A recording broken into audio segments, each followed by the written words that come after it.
Hello, Pisces, and welcome to your November 2025 money, wealth, prosperity, abundance reading. All right, we're going to get right into it because I'm feeling like things are going to happen quickly for you in November, Pisces. Ooh, you even got some travel. So what do we need to know for the sign of Pisces as it relates to money, wealth, finances, prosperity, and abundance for the month of November 2025. Whoa, what do we need to know for the sign of Pisces? All right, Pisces. So you've made a decision. November is, the first week of November, I should say, is the week of you taking action because you've made a solid decision. That's what this Two of Swords is. Then we've got some travel happening. This could be a trip for the holidays, or it could be you planning some travel in this first week of November. Then we've got the Knight of Wands. The Knight of Wands means that something doesn't quite meet your expectations as it relates to work. All right, so somebody either doesn't deliver in the way they said, or it could be that someone just shows up kind of not good, like you know, they overpromise and underdeliver. That's a good way to say it. And this is something work related specifically. Then we've got the Nine of Wands. The Nine of Wands is a card that talks about you feeling a little frustrated and discouraged, but understand that's only temporary. The Wheel of Fortune is a card of unexpected good luck, being in the right place at the right time. When that card shows up in the reverse, sometimes it means that you just missed something. Doesn't mean it will never happen again, but sometimes it means like, oh, I should have, got while the getting was good. Or I was second guessing something and now I realize I should not have. Now, sometimes we need those lessons, right? Because it trains us to really trust our intuition.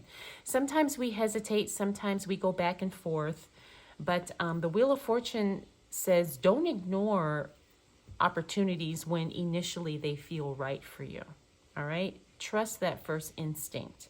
Finally, we do have the Five of Wands, which means communication could be a little bit strained by the end of the first week of November. I feel like this is something, again, work-related and or money-related, all right? Because usually that Five of Wands means not everybody's on the same page, or some people may have one opinion, you may have a different opinion. It doesn't mean that either of you are right or wrong. It just means that it's different, all right? So, but what I am seeing is like money is moving faster than what you had anticipated. All right, let's pull some more cards because that's what I'm starting to pick up. That money is moving, and that could also be an indicator with that Six of Swords. All right, so what else do we need to know for the sign of Pisces as it relates to money, wealth, finances, prosperity, and abundance?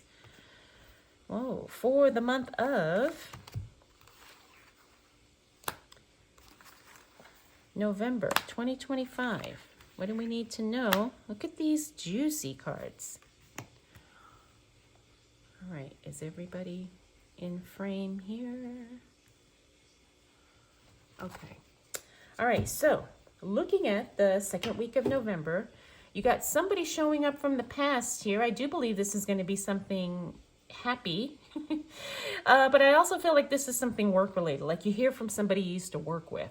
All right, Page of Wands, unexpected news as it relates to work, and I think this is going to be a change that's going to work out in your favor because we got the Five of Pentacles, which is the money mindset card, and that's a great card to see in the reverse because it means that you're in the right headspace as it relates to your finances. All right, then we've got the Star card. Then we've got that Three of Cups. All right, the Star card literally is the celebrity card in the tarot deck. I think you're going to be attracting a lot of attention. You're going to literally be the star of your own show, Pisces. So get ready for that. Now, here's the thing, too. You actually can leverage this to make more money, right? Sometimes the recognition, the acknowledgement, people are impressed by you. Use that to your advantage because there is the potential to make money off of that. And I always say, never shy away from that. All right, so, uh-oh.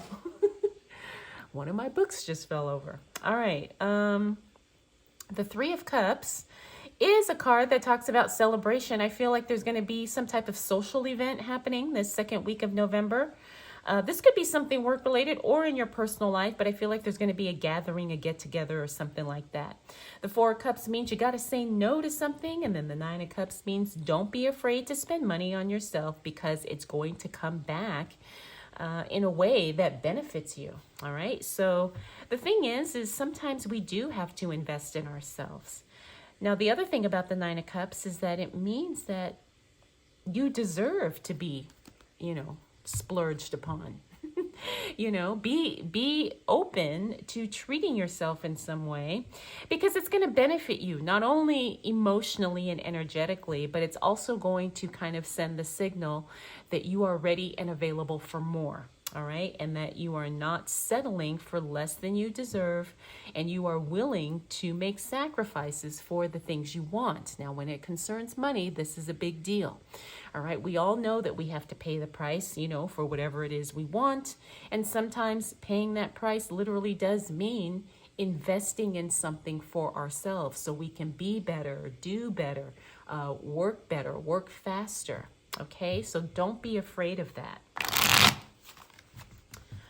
All right, Pisces. Now, I also pick up that this is going to be a celebration because you get success faster than you think. Like something happens faster than you thought it would, and something happens quicker than you thought it would. All right, and that's not a bad thing. Oh, look at that. You got the Nine of Cups and the Chariot and the World card. All right, what else do we need to know for the sign of Pisces as it relates to money, wealth, finances, prosperity, and abundance for the month of November 2025. Okay, the Nine of Cups literally is the wish card. Whatever you're hoping for, wishing for, praying for, Pisces, it's on its way to you. All right, so really all you have to do is be in receiving mode for that. That's how you activate that, okay? The Chariot card means you got a lot of stuff going on, but they're all good. Sometimes it means that you've got a bunch of stuff all happening at once, and it's a little overwhelming, but it's also exciting, all right? You can handle it, Pisces. You totally can. We got the World card, which means something is unfinished. Make sure you're completing projects before you move into or start something new, because that's really what... it could be an energy drain if you leave projects unfinished.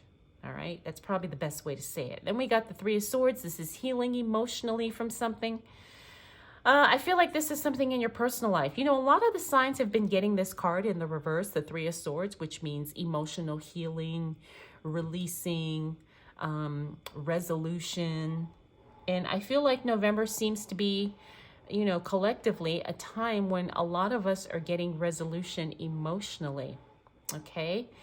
Next, we do have the Six of Pentacles. I love to see that card in the reverse because that means there is no more people-pleasing energy. You're not overgiving. You're not compromising yourself, all right? And you know when to say no.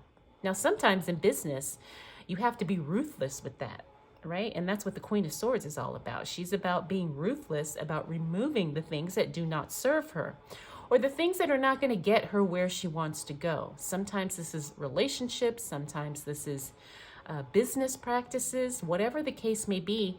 Don't hesitate to remove something that could be getting in the way of you making the money you want to make.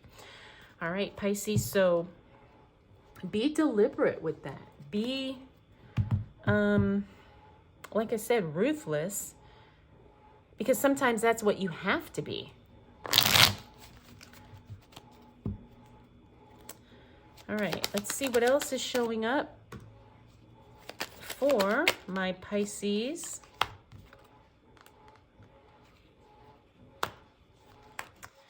All right, Four of Swords, taking massive action. King of Swords means letting go. Okay, Seven of Swords. I feel like something that you thought was done shows up again. Yeah, because we got the Six of Cups. Remember, we had the Six of Cups here. All right, so here's what I'm seeing. You're going to be taking massive action. There's some things you need to let go of. You haven't quite done it yet. Somebody comes back out of the blue and starts saying stuff that's not true. Now, I feel like this is something you thought was done, dead and buried. But no, somebody's holding on to a grudge. Somebody is trying to get the last word. That's what I'm picking up with this card here. Now, this is something personal because we do have the Two of Cups right next to it. The Two of Cups is a divine disconnection, which means this is a situation where you disconnected from something and you thought it was done, but the other side, the other party, isn't quite ready to cut things off, all right? And I feel like this is something in your personal life, but it's impacting you financially. We also got the Five of Wands. That's a card we had again here. The Five of Wands in the reverse means communication actually is really good. So even though somebody shows up with some unfinished business, I'm feeling like you can actually communicate and get this done with once and for all. We also have the Knight of Wands. This is a repeater card. This is somebody that under-delivers and over-promises. Again, it's not going to be anything that takes you out the game, so to speak. It's just something that you observe. You know how when you observe people you work with and you're like, oh, I already know. I know about this person. They always promise, you know, the sun, the moon, and the stars, but they always deliver, you know, a chicken pot pie. You know what I mean? It's like you just kind of know this person. Finally, we got the Seven of Pentacles. The Seven of Pentacles is you reevaluating what's coming next for you. And I think this is more like 2026. You're looking at what's going on now. You're making decisions. You're making moves. All right? Money is arriving. Success is arriving faster than you thought. Things are moving faster than you thought. And now you're trying to decide, how do I redirect this? How do I shift this for 2026? So I think, Pisces, not only are things getting resolved in the month of November, but you're also setting up for a strong new year because everything's moving fast. It's moving faster than what you had anticipated. All right. And this includes money. Money arrives faster than what you ever imagined it to be. All right. So, oh, and then we got this Six of Cups like I talked about here. So I feel like this is somebody showing up from your past, but you do resolve that issue, okay? Sometimes it's just about having a conversation, and that's what this is here. Because sometimes people just want to be heard, right? And once you hear them out, you say your words, you have an exchange, and then you go about your life and this other person goes about their life, right? So I think that's good. I think that's really good. You will get resolution. Okay, so Pisces, the month of November is things moving, things happening, things shifting. And I feel like success and money are actually arriving for you in November in ways that you don't even see coming, in ways that you didn't even expect, all right? Like you couldn't even imagine things unfolding the way they do for you in November. So all you got to do is stay focused and stay committed to your plan and your goals, because then that way you don't get off track as it relates to what you're doing, where you're putting your energy, okay? All right, Pisces, let's go ahead and close out your reading with a Eternal Crystals Oracle card. All right, so this is it Seraphinite? I don't know if I'm saying that right. Feel free to correct me if I'm wrong. This is card number 38, card of honesty. Heart and third eye chakras. Ooh, so that is all about your feelings and your emotions. And sometimes the honesty isn't just about, you know, not telling a lie. Sometimes it's about being honest with ourselves about what we want, who we want to be and where we want to go. All right. So be honest with your desires, Pisces, because that is going to give you the fuel to keep going and to keep moving in the right direction. All right. So that's what I got for you, Pisces. I hope you enjoyed this reading. I hope it was helpful. Thank you for spending this time with me. We'll do it all again next month.